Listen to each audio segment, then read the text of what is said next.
ശ്രീകുമാർ, ഇത് ഇവിടം കൊണ്ട് അവസാനിക്കുമെന്ന് തോന്നുന്നില്ല. എന്തായാലും പി വി അൻവറിന്റെ ഇന്നത്തെ വാർത്താ സമ്മേളനം കണ്ടിട്ട് അത് ഏകദേശം 2 മണിക്കൂറോളം സമയമാണ് നീണ്ടുനിന്നത്.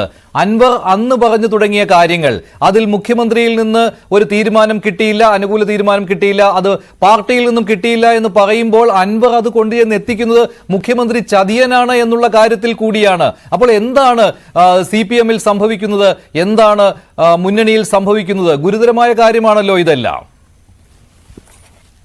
നോക്കൂ മഞ്ജുഷേ, ഇന്ന് വൈകുന്നേരത്തെ അൻവറിന്റെ പത്രസമ്മേളനം CPM നേതാക്കളുടെ മുഖത്തെ ചോര ചോർത്തിക്കളഞ്ഞു എന്നുള്ളതാണ് സത്യം. കാരണം അവർക്ക് ഉത്തരവില്ല.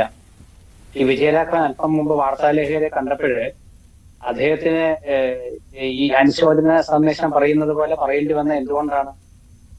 മുഖ്യമന്ത്രി ചതിയനാണെന്നും മുഖ്യമന്ത്രി ആഭ്യന്തര പദം വഹിക്കാൻ കൊള്ളില്ലെന്നും മുഖ്യമന്ത്രി ADGPയുടെ വാറോല വായിക്കുന്ന ഒരാളാണെന്നും CPM നേതൃത്വമല്ല പാർട്ടിയെന്നും പറഞ്ഞ ഒരു CPM സ്വതന്ത്രനായ അൻവറിനെ തള്ളിപ്പറയാൻ, കഠിനമായി തള്ളിപ്പറയാൻ പോളിറ്റ് ബ്യൂറോ അംഗമായ വിജയരാഘവനും പറ്റാത്ത അവസ്ഥ വന്നിരിക്കുന്നു. അവർ ഞെട്ടിപ്പോയിരിക്കുകയാണ്.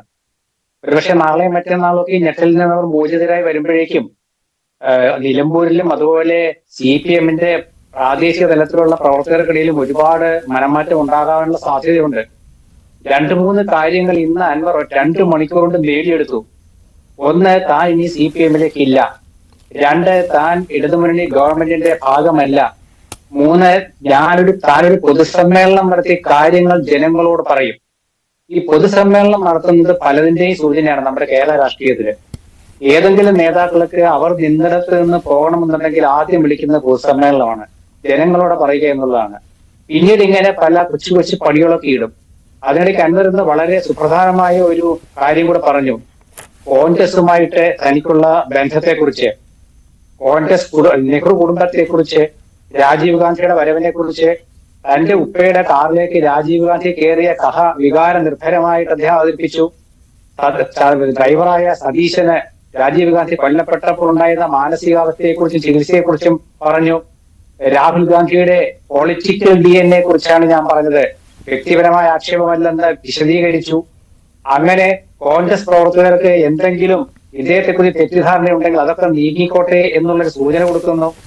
അങ്ങനെ ഒരുപാട് കാര്യങ്ങൾക്കിടയിൽ ഒരു കാര്യം കൂടി വ്യക്തമാക്കുന്നു. കേരളത്തിലെ എല്ലാ നേതാക്കളും ഒരേപോലെയാണ് എന്ന് പറയുന്നു. പ്രതിപക്ഷ നേതാക്കളെ കടന്നാക്രമിക്കാതെ പോകുന്നു. മുഖ്യമന്ത്രിയെ കടന്നാക്രമിച്ച് കെട്ട സൂര്യനെന്നും ഇനി കേരളത്തിന്റെ അവസാനത്തെ CPM മുഖ്യമന്ത്രിയാണെന്നും കോൺഗ്രസ്സുകാർ പറയുന്നത് പോലെ പറഞ്ഞിരിക്കുന്നു.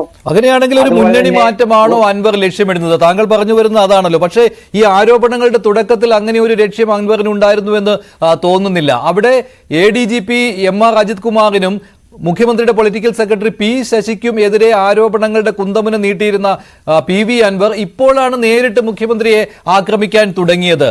അപ്പോൾ അദ്ദേഹത്തിന്റെ ലക്ഷ്യം പാളിയത് കൊണ്ടാണോ ഇങ്ങനെ സംഭവിച്ചത്? അതോ പാർട്ടിയിലെ ഒരു വിഭാഗത്തിന്റെ പിന്തുണയോടുകൂടി അൻവർ തുടങ്ങിവെച്ച പോരാട്ടം അത് തന്നെ ഇപ്പോഴും തുടരുന്നു എന്നാണോ? അതിൽ ഇടയ്ക്ക് വെച്ച് മുഖ്യമന്ത്രി ആ വാർത്താ സമ്മേളനം നടത്തിയതോടുകൂടി കാര്യങ്ങൾ മറ്റൊരു വഴിയിലേക്ക് നീങ്ങി, പാർട്ടിക്കും മുഖ്യമന്ത്രിയോടൊപ്പം തന്നെ ഉറച്ചു നിൽക്കുന്നുവെന്ന് പരസ്യമായിട്ട് പ്രഖ്യാപിക്കേണ്ടി വന്നു. അവിടെ ഒരവസരവും ഉണ്ടാക്കാത്ത ആ കാര്യങ്ങൾ കൈകാര്യം ചെയ്യുവാൻ മുഖ്യമന്ത്രിക്ക് കഴിഞ്ഞു.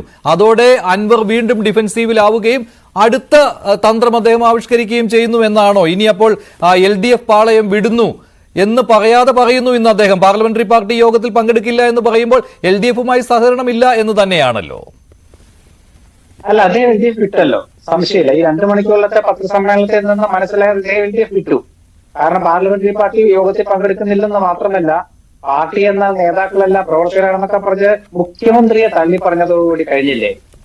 CPM-ന്റെ കേരളത്തിലേതല്ല ഇന്ത്യയിലെ തന്നെ തലതൊട്ടപ്പനായ ഒരു നേതാവാണ് പോളിറ്റ് ബ്യൂറോ അംഗം കൂടിയായ മുഖ്യമന്ത്രി. ആ മുഖ്യമന്ത്രിയെ തള്ളിപ്പറഞ്ഞുകൊണ്ട് കഴിഞ്ഞു. ഇനി ആ പാർട്ടിയുമായിട്ടും LDF-ഉമായിട്ടും അൻവറിനെ യോജിച്ചു പോകാൻ പറ്റില്ല. അങ്ങനെ യോജിച്ച് പോവാന്നുണ്ടെങ്കിൽ CPM ഇനിയും നാളെ കടേണ്ടി വരും. ഇവിടെ മഞ്ജുഷ ചോദിച്ചൊരു കാര്യമുണ്ട്. ശരിയാണ്, ആദ്യം പാർട്ടി നേതാക്കളുടെ ഒരു വിഭാഗം പാർട്ടി നേതൃത്വത്തിന്റെ, കൂടുതൽ കണ്ണൂരിൽ നിന്നുള്ള നേതാക്കളുടെ ആയിരിക്കും, ഒരു പരോക്ഷ പിന്തുണ അൻവറിന് ഉണ്ടായി കാണാം. അല്ലാണ്ട് അദ്ദേഹം ഇറങ്ങി പുറപ്പെടില്ല. പക്ഷെ മുഖ്യമന്ത്രി കഴിഞ്ഞ ദിവസം നടത്തിയ പത്രസമ്മേളനത്തില് അൻവറിനെ തള്ളി പറഞ്ഞല്ലോ. എന്ന് വെച്ചാൽ അൻവർ സ്വർണ്ണ കള്ളക്കടത്ത് സംഘത്തിന്റെ ഒരു വക്താവിനെ പോലെ അൻവറിനെ അദ്ദേഹം ആക്ഷേപിച്ചല്ലോ.